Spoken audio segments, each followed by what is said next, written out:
इंग्लंडची टीम भारत सोडून गेली.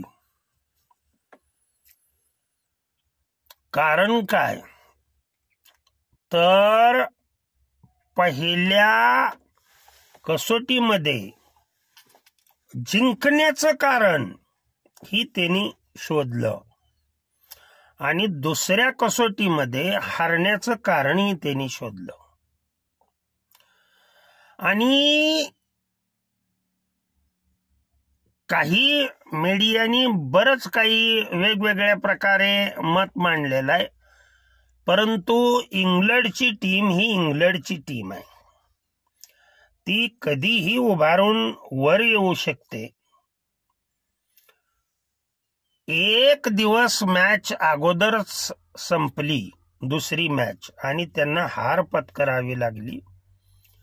सर्वजण नर्वस दिसत होते, परंतु त्यांनी आता तिसरा सामना जो आहे तो माझ्या मते 15 फेब्रुवारी पासून सुरू होतो. हा 15 फेब्रुवारी पासून सुरू होणाऱ्या सामन्यामध्ये विजय संपादन करण्यासाठी भारतातून ते बाहेर गेलेत.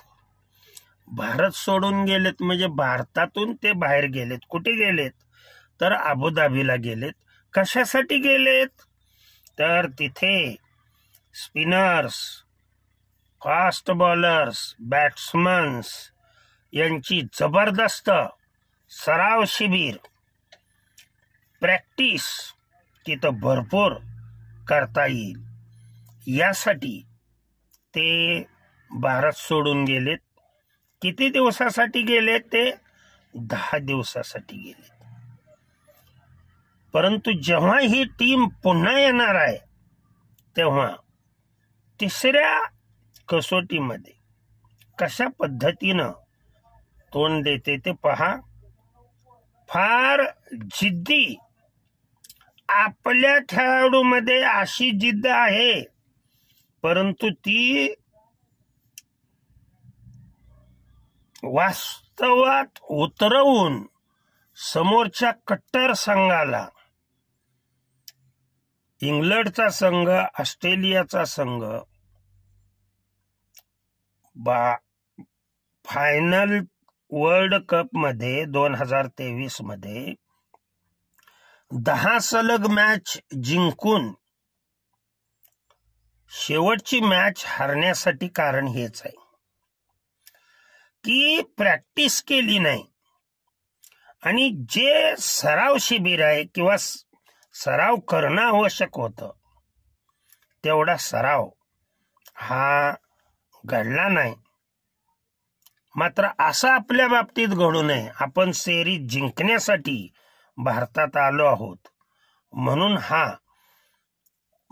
इंग्लंडचा संघ भारत सोडून कायमस्वरूपी नाही, पुन्हा 15 तारखेच्या अगोदर भारतात परतणार आहे. परंतु ज्या वेळेला तो परतणार आहे तिसऱ्या कसोटीला, त्यावेळेला एक जगातील 1 नंबरचा संघ म्हणून परतणार आहे.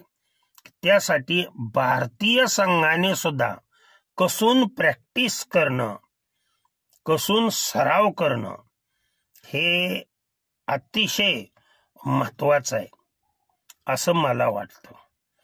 आपलं मत याबद्दल काय आहे ते कमेंट्स मध्ये सांगा.